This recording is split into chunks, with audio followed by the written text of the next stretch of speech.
Madam. Madam Ivan. Hi guys! Welcome back to my channel. For today's video, kagaya ng nababasa nyo sa title. So yun nga, isasagutin ko na ang mga nababasa kong comment sa aking vlog ng ibang mga bayot. Kung magkakaaway ba kami ng pamilya Bantutin. Actually, ayoko sanang sagutin na yung mga gantong na to kasi kagaya rin ang sabi ng friend ko na si Jay Lagarde, no? Hi friend, I'm so sorry. Hanggat maaari ayoko sana kasi asasal ko niya ni Jay, hayaan ko na lang. Kaya lang, parang getting out of hands. Sobrang dami ng speculation, parang nag-iiba-iba na yung kwento. So, para matapos na once and for all, for the first and last time, sasagutin ko na po ang mga ibinabatong komento ng iilan. Marami, hindi lang ilan. Kahit sa live, sa mga vlog, marami talaga, kahit sa PM sa akin, marami rin concern. Parang they wanted to know kung ano ba talaga ang totoo. So, ito na, hindi ko na pahabain pa. Ang katanungan ng karamihan, kung magkakaaway ba kami ng pamilya Bantutin?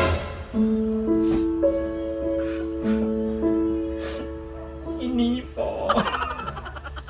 Hindi ko alam kung saan nanggaling yung hindi po kami magkakaaway. Actually, so kaya din medyo natagal na ako na mag-release ng statement kasi tinatry ko na i-process lahat at the same time, ayoko kasi yung kung meron man akong mga natutunan sa mga dating nangyari sa buhay namin, 50K, that is, huwag basta-basta magbibigay ng statement. Pag alam mo, hindi ka masyadong payapa. Kasi pag magulo ang utak mo, siyempre may masabi kang hindi tama or alam mo yun, o kailangan talaga kalmado ka. Kaya ngayon kalmado po ako. So, ang nangyari during that time, nung umalis sila, kakabalik ko lang ng Cavite, galing ako ng Leyte, kasi namatayan din ako ng lola ko. So, during that time talaga, magulo ang utak ko, pagod pa ako, kasi ilang araw yung lamay. So, parang hindi ko alam kung ano yung lahat ng mga nangyayari dito sa bahay. Kasi most of the time, kung kasama niyo po kami, araw-araw, 24/7, nasa loob lang po ako ng kwarto. Sila mga bayot na sa labas,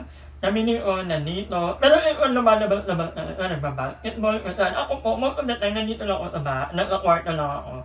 Lalabas lang ako pagkakain, ganyan. So that time, nung umalis sila, parang nag-vlog pa nga ako na.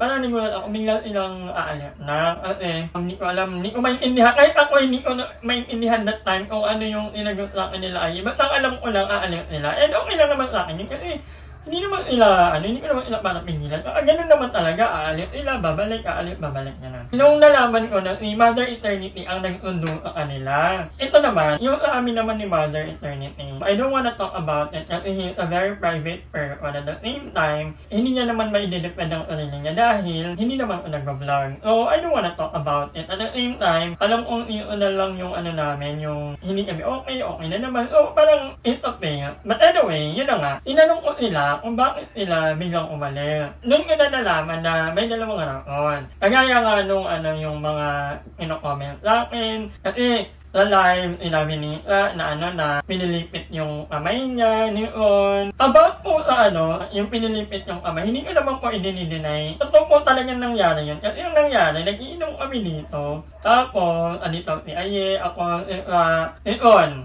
Camilon, nag-iinom kami dito. Tapos, nag-vlog kami ni Aye. Parang yun yung na-episode sa pamilya Bantutin ni Aye. Tapos merong eksena doon na parang nagkakasakitan, ganyan. Pero joke lang po yun. Go bakla, pero tumigil na ikaw, huwag kang matulog. Ikaw naman, utusan mo akong mag-vlog. Sa episode 4 ka palalabas. Wala pagbugin kang bakla. Ikaw muna. Papabugbog pa rin naman ako eh. Diba? Nakita mo? Yung biro laging pananakit. Anong biro? Mga bakla. Bugbugin mo ba ako sa Ang naman, wala nang vlog. Parang pinipilipit pa rin. Ang ganun talaga. Kahit ako naman po, hindi ko po i-deny yun. Hindi ko alam kung lambing na lang ba yun. Pero mahiling ito mamilipit ng kamay. Kahit ako hindi lang mamimilipit mo ng kamay.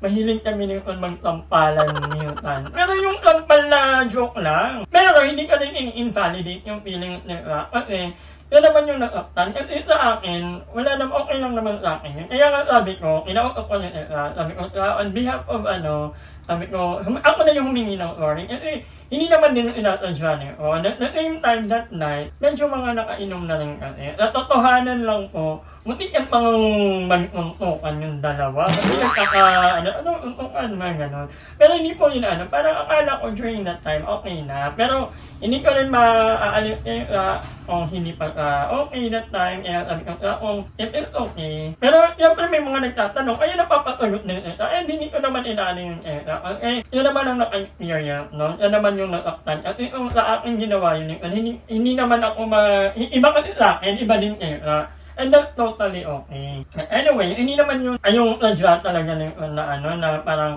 para manakit lang. Hindi naman po.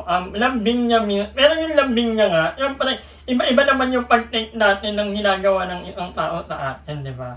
So, kung sa akin okay lang, okay, hindi, and okay lang din yun. Kasi hindi ka naman pwede, okay ka lang dapat, di ba? Hindi gano'n. So, valid yung nararamdaman niya. So, on behalf of ako na yung humingi ng sorry. Actually, inamin ko na yung GS. Sabi, inausap nyo ko. May isa pangalaman actually. Parang inausap sila ni Tito Jel, yung kapitbahay ko. Kasi yung kapitbahay namin dito, yung nagreklamo, kasi nga daw maingay. O nahiya sila. So, kasi marami nga naman kami dito. So, parang rin yung araon kung bakit umalit na lang muna sila para kung inakahiya daw sa kapitbahay. Nalaman ko nga lang yun nung nasa-GS niya.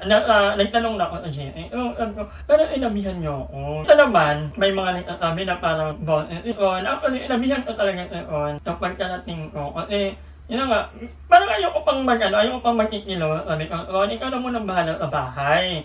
Sabi ko, ikaw na bahala maglinis, magganyan. O ang overall in charge. Inabihan ko na naman sila And, hindi naman yung, dito sa bahay na to, normal naman yung nagtitigawan kami, bigla-bigla na lang may titigaw, may bigla na lang magtatawanan, and hindi naman, actually, minsan, naiinit ako minsan din kasi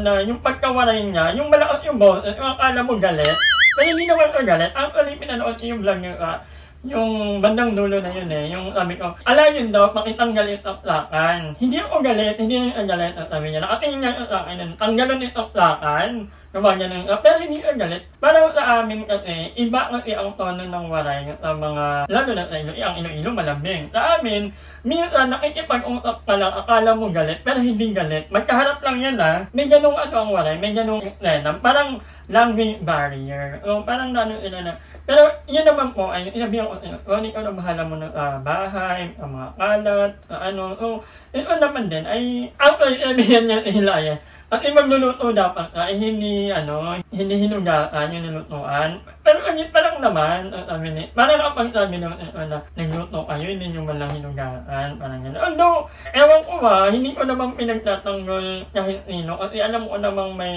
pareho, may matututunan pa. Yun, pwedeng mag-asal, ang mabayot, pwedeng may matutunan din. Ako po, sa totoo lang, may sabi ng arte-arte. Totoo naman po ma-arte talaga ako. Sabihan mo po akong matandang bakla na ma-arte. Totoong matanda, totoong ma-arte. Hindi ko naman din.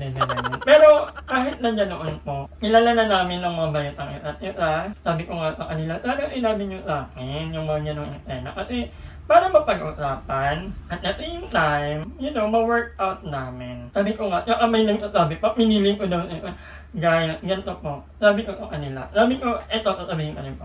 Hindi lalaki ang magiging raon para magkahiwa-hiwalay kami. Maraming lalaki. At the same time, iba po ang, lalo na kami ibang bonding namin iba ang, hindi para magkakira para sa lalaki. Sabi ko, kailangan tayong mga bakla ang magkakakampi, diba? Hindi pwedeng lalaki ang itira sa amin. So yun, may nakalimutan pa ba? Yun lang naman ang gusto ko lang i-clarify na hindi po kami magkakagalit. Yan, umano lang muna sila kasi nga, yan naman talaga parang para maglaylo muna kasi para yung mga kapitbahay makalimutan na naman yung pero hindi ko naman po sabi ng sobrang ingay. Iba lang po yung ingay namin. Lalo na kami kasi mga gising kami sa gabi. At yung mga normal na taong gising sa umaga, tulog sa gabi. At yun nga, hindi ka rin naman inaano yung mga nagpa-comment ng ganun kasi baka yun lang yung libangan nyo, baka, alam mo, baka bored kayo in life. At the same time, if there's something I've learned is that your opinion about me is none of my business. Kung yun po ang tingin nyo sa akin, okay lang po, hindi ko po ngayon ipigilan. Pero yun po ang totoo sa akin for me. Hindi po kami magkakagalit, hindi kami magkakaaway, okay kami ng mabayot. You know what guys, ang mga nag-ano kayo, ang mga hindi naman nababa, ang mga may gusto ko lang po sabihin, he's a very nice person. Hindi man kasi siyempre bago lang, siyempre magkakaroon ng adjustment, pero he is a very good person, masayahin, patulungin, madaldal, sobrang daldal minsan, akala mo, hindi na nauubuan ng kwento. Sabi ko nga, hindi naman perfect din ang relationship ng mga magkakaibigan. Kami, minsan nagkakatampuhan, hindi nag-uusap-usap, pero that doesn't mean na hindi pwedeng pag-usapan or mariol, di ba? Yun lang naman, para sa mga magko-comment, gagawa pa ng another friend, so, hindi lang po, okay lang po yan. Pagkatong yun na lang ulit. Yun lang naman po, sana naliwanagan na po tayo eh. Kung hindi nyo rin naman papaniwalaan tong sabi ko, yung opinion ko, that's okay. Sabi ko nga, your opinion about me, is none of my business. It's really up to you guys. Pero I would like to thank lahat ng mga naniniwala, nag-support na yung iba nag-message pa talaga personally sa akin, asking if we're okay. We're good, we're okay. And I am actually looking forward na magkita-kita ulit kami. Ako guys, totoo lang, lagi lang ako sa bahay. Pag niyaya naman ako, pag hindi ako tinatamad ko, pero may time din talaga na gusto ko na sa bahay lang ako. But anyway, hanggang dito na lang muna ang vlog nito. Maraming salamat sa panonood and huwag niyo kalimutang mag-like, share, comment, subscribe, and panoorin nyo ang vlog naming lahat. Ayan. I love you guys. Hi! Maraming salamat sa panonood ng video na to. At kung natuwa ka, please don't forget to like and share this video. Mag-subscribe na rin kayo para bongga na. Yun na.